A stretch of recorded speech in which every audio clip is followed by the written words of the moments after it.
Tuhan Yesus yang baik, terima kasih Tuhan, kami sudah memuji Tuhan lewat puji-pujian kami. Dan sekarang tiba saatnya kami mau mendengarkan cerita firman Tuhan. Berfirmanlah bagi kami Tuhan, berikan kami hikmat supaya kami mengerti apa yang Engkau kehendaki melalui cerita firman Tuhan pagi hari ini untuk kami lakukan dalam hidup kami. Terima kasih Tuhan, dalam nama Yesus firman yang hidup kami berdoa. Amin. Halo adik-adik, ya sudah tidak sabar dengar cerita firman Tuhan kita pagi hari ini. Kalau begitu, ambil Alkitabnya, kita akan buka Alkitab bersama-sama. Di dalam kitab Lukas, perjanjian baru. Lukas pasal yang ke-10 ayat 25 sampai dengan ayat 37. Ayo, ada yang tahu? Ada yang ingat? Itu kisah tentang apa ya? Nah, kalau gitu Kak Todo akan kasih tahu. Hari ini kita akan mendengarkan kisah tentang seorang Samaria yang baik hati. Oh, siapa dia ya? Kenapa dia kok bisa dikatakan baik hati? Apa yang sudah dia lakukan? Nah, dengarkan ceritanya pagi hari ini. Suatu hari, ada seorang bapak. Dia sudah bersiap-siap mau menuju ke Yeriko. Dia ada di Yerusalem.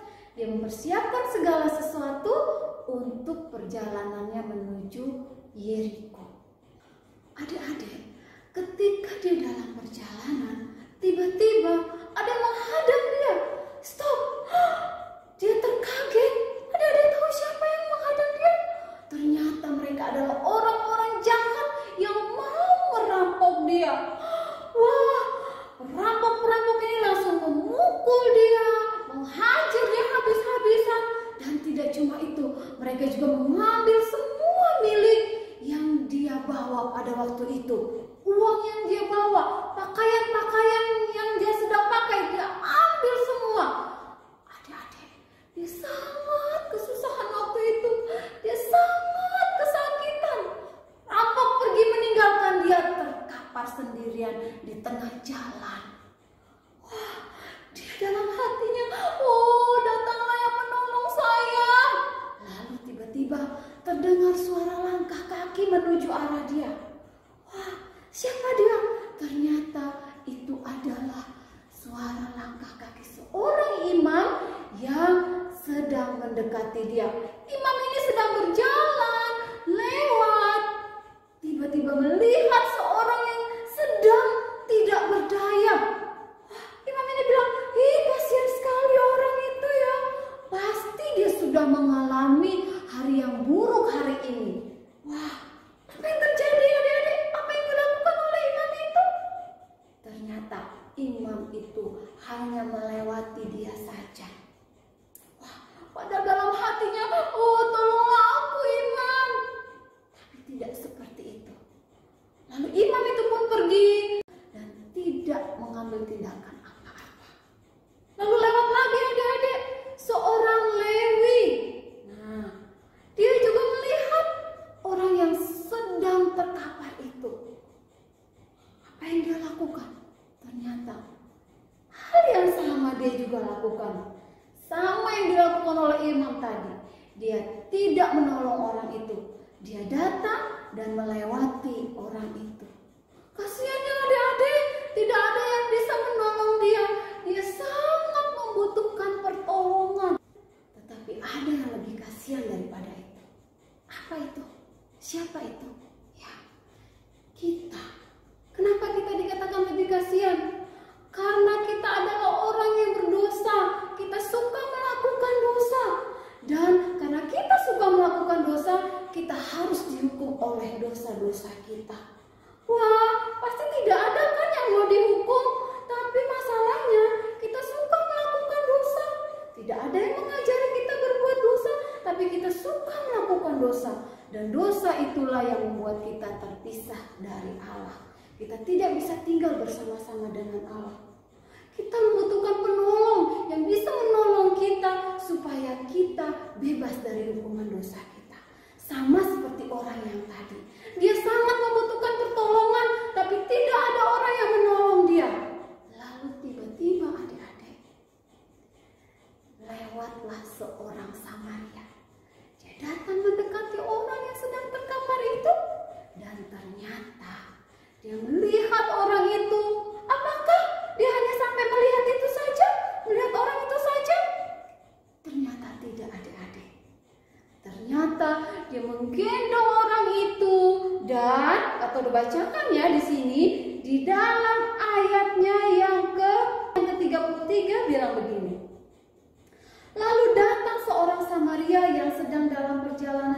saat itu, dan ketika ia melihat orang itu, tergeraklah hatinya oleh belas kasihan. Wah, akhirnya adik-adik, dia tergerak hatinya untuk menolong orang yang tadi sudah kerampokan. Bukan cuma dirampok saja, tapi dia juga dipukuli sampai hampir pingsan adik-adik. Apa yang dilakukan orang Samaria itu selanjutnya? Dan di sini di Alkitab dikatakan dia kemudian pergi membalut luka-luka orang itu. Wah, baik sekali ya. Padahal dia tidak kenal loh sama orang ini, tapi dia mau menolong orang ini. Ya, nah dia kemudian setelah membalut luka-lukanya, apa yang dia lakukan? Ayat 34 di situ dikatakan, ia pergi kepadanya lalu membalut luka-lukanya. Sesudah ia menyiramnya dengan minyak dan anggur, kemudian ia menaikkan orang itu ke atas keledai tunggangannya sendiri, lalu membawanya ke tempat penginapan dan merawatnya. Wah, baik sekali orang Samaria itu adik-adik. Dia mau menolong. Dia membawa orang ini ke sebuah penginapan. Setelah tiba di penginapan, dia mulai berbicara dengan orang yang mengelola penginapan itu. Keesokan harinya, dia berkata kepada orang itu, bilang, rawatlah orang ini. Aku akan pergi dulu. Nanti kalau ada biaya yang diperlukan untuk orang ini, aku akan menggantinya saat aku kembali. Wah, dia pergi meninggalkan orang itu. Tetapi dia tidak melepaskan tanggung jawabnya. Dia bilang, rawat ya, nanti waktu aku kembali, aku akan membayar gantinya. Wah, baik sekali orang Samaria itu. Dia peduli kepada orang yang tidak dia kenal sekalipun. Nah adik-adik, bagaimana dengan kita?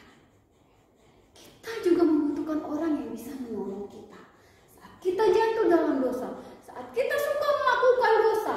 Misalnya adik-adik tanpa adik-adik sengaja, karena kesel adik-adik melawan mama, melawan orang tua, malas belajar, bosan akhirnya marah-marah di rumah.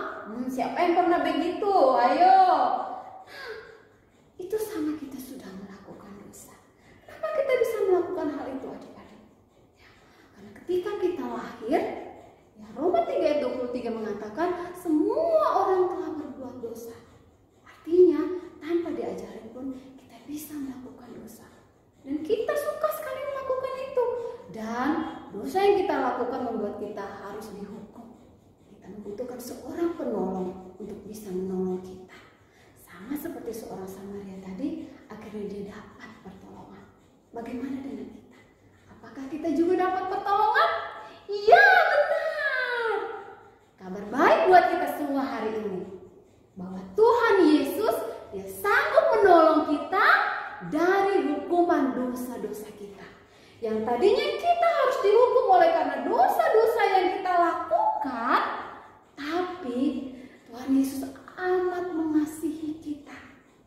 Yohanes 3:16 bilang apa adik-adik? Semua sudah hafal kan? Iya, begitu besar kasih Allah akan dunia ini sehingga ia memberikan anaknya. Siapa anaknya? Tuhan Yesus dia berikan untuk menolong kita karena Allah mengasihi kita. Dia mati di kayu salib, darahnya yang tercurah itulah yang menghapuskan dosa-dosa kita. Yang tadinya kita dihukum oleh karena dosa-dosa kita, tapi darah Yesus menghapuskan kita dari dosa-dosa kita. Dan kita sudah tertolong. Kenapa Yesus melakukan itu adik-adik? Kenapa Yesus mau menolong kita? Karena dia sangat mengasihi kita. Dia juga mengasihi kamu. Dia mau mengampuni, menghapuskan, menolong kamu dari hukuman dosa. Maukah kamu diampuni oleh Tuhan segala dosa-dosamu? Tuhan Yesus ingin sekali menolong kamu. Tapi Tuhan Yesus ingin kamu menerima dia di dalam hatimu, supaya dia bisa bekerja di dalam hatimu. Dan dia bisa menolong kamu untuk tinggal bersama dengan Allah di surga. Nah, indah bukan apa yang Allah lakukan buat kita? Nah, adik-adik, saat ini jika ada di antara kamu yang belum menerima Tuhan Yesus di dalam hatimu, mungkin kamu sudah menonton, kamu baru menonton acara ini. Kamu bisa mengambil waktu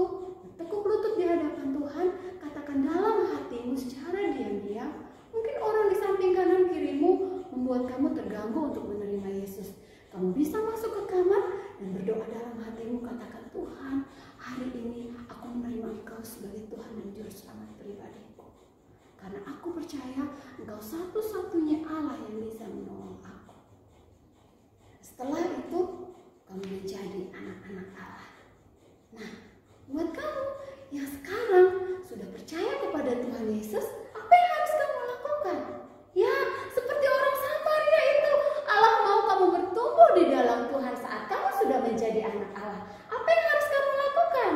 Ya, kamu bisa melakukan hal-hal yang baik seperti yang dilakukan oleh orang Samaria itu adalah bukti bahwa kamu menjadi anak Allah.